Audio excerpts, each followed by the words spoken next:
Nascan Corla. First of all, I welcome the opportunity to speak in this debate. And look at anything that can help the housing situation. I don't think there's a TD in here in the Dáil that would be against it. I think that's the first thing that needs to be said. But we've come up with a lot of reports, a lot of legislation, a lot of different ideas down through the last few years, but the bottom line on it is, unfortunately, it's not helping the situation on the ground. In my opinion, the first thing we need to do is we need to start joining heads together and people thinking together, because there's no plan for 3, 4, 5, 6 years down the road. You need to put in roads, you need to put in sewers, you need to put in electricity, you need to put in water. And the first thing that has to be done is the budget for the likes of Irish Water. To do that infrastructure needs to be done. There's something like 35,000 sites owned in this country by the state. Some of them are even unserviced, some of them they didn't even know about. And you have to get the infrastructure in if you talk about affordable houses. Because if you buy land, at the moment, we have housing agencies, we have councils, we have developers, and we have ordinary people trying to buy a bit of land. And when you have 4 people trying to bite out of the one apple, the apple gets pretty scarce and it gets dear. And until we have one body that will look after the land side of it, or use the land we have. We're long enough talking about state land that's there.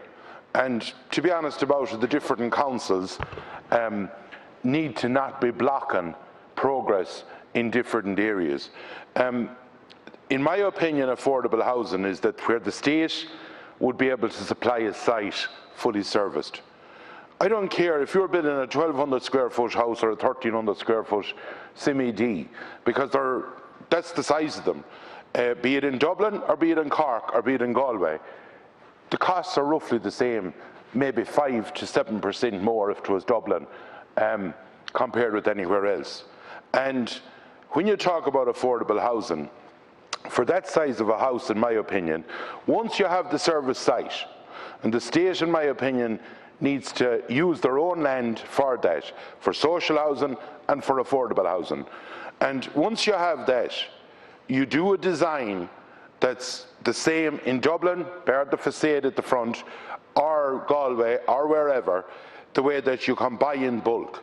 And what's wrong is we have people designing up houses and they're twiddling their thumbs and they're looking at changing this, that and the other. But if you have a 2, 3, 4 bedroom house, inside the same, and at the back and at the sides, and the only thing you change is to comply with each area or the architecture in each area at the front, then you eliminate a lot of bureaucracy straight away. You have a design that you can move on that can be priced in bulk in any part of the country. The other thing we are not doing is we have a dysfunctional banking system in this country where, for what I call the small builders, there's plenty of small builders around this country that are well able to build 10 houses or 12 houses a year, that are basically pushed out of the way through all this procurement setup that's going on at the moment.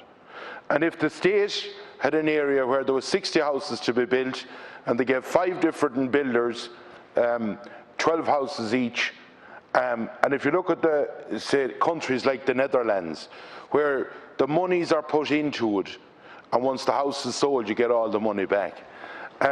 But these builders needs help, because all I see at the moment is 1 or 2 or 4 or 5 of the big builders, a big announcement of 600 houses or 800 houses or 1,000 houses.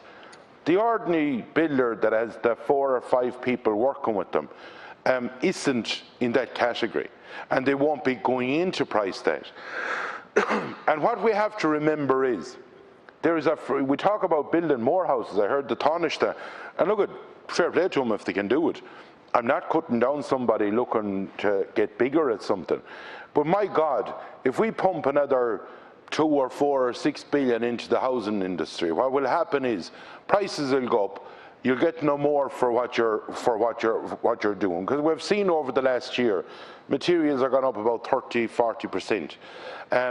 And to get materials now is the other question. You know, the likes of timber and that, and I've said it earlier today, there could be a load of timber coming from a foreign country at the moment, and America or someone could bid higher and the boat will turn. So there's hardware or suppliers left high and dry here that had promised something. And the other part about it is, and until we get this snotty, I heard Deputy Collins talking about social housing, people looking down them, but there's this snotty attitude that if you're a digger driver, or if you're a pipe layer, or if you're a plasterer, or if you're a wet trades person, or if you're a carpenter, or if you're a plumber, that sort of, well, look at you didn't sort of stay in school, so you decided to go out to the buildings. That's not the way it is at the moment, and people need to understand that. These people go through an awful lot of basically courses, they get their certificates, they're highly skilled people with their hands, and they should be appreciated. And what we have done over the years with a boom-bust situation, and that's the way housing was. I saw it when you come from rural areas especially, you would see that you're like a swallow. You go to the different places, and you'd see that Dublin might be going well, then bang, and then away to London or somewhere else.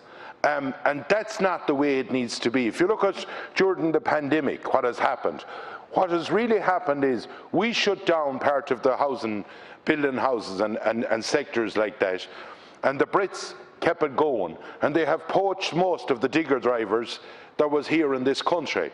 And now we have our tongues out trying to get digger drivers to do work on sites, and they're not there. You just don't make them overnight.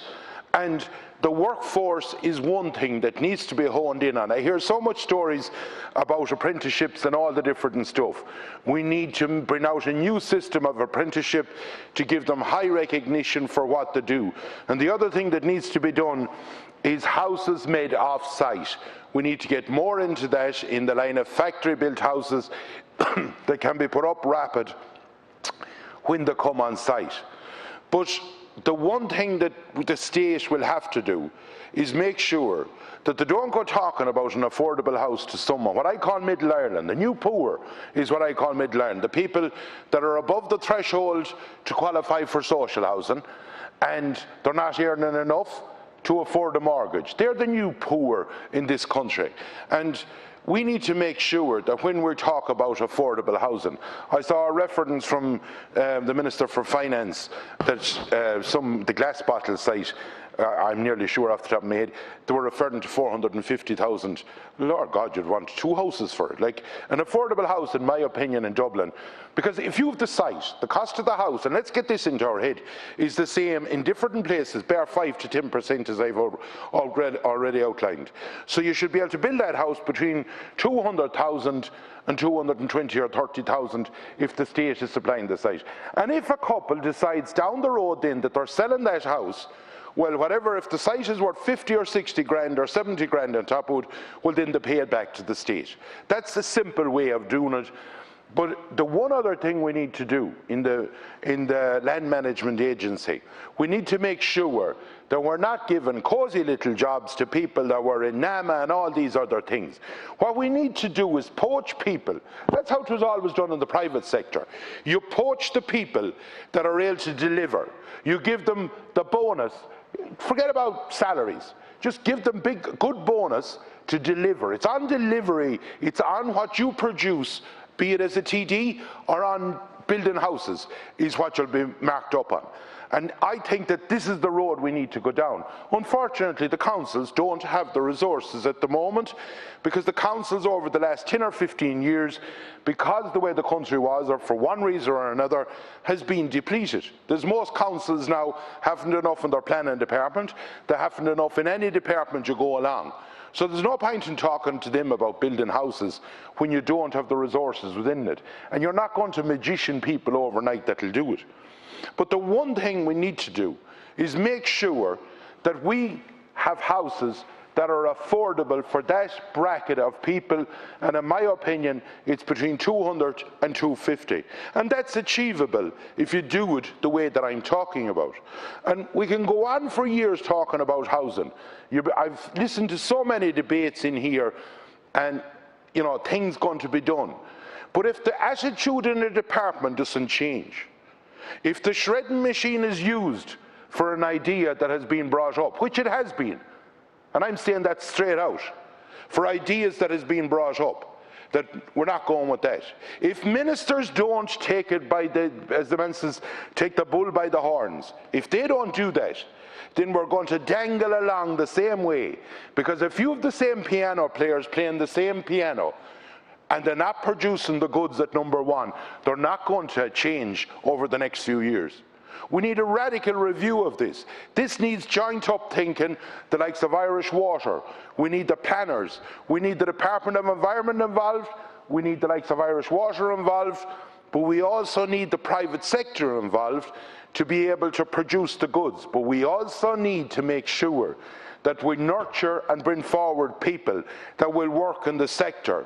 Because unfortunately at the moment, and every year I go around to schools and there's different companies that I was involved with down through the years at water jobs and all of that, and you get youngsters, you try and encourage them to go at water or at pipeline or at block lane or at electricians, and you try and go to the schools and that 50 youngsters will get an opportunity. But if we don't do that and put a carrot in front of them, they will stay doing different courses and we will end up with a problem at the housing situation. Thank you.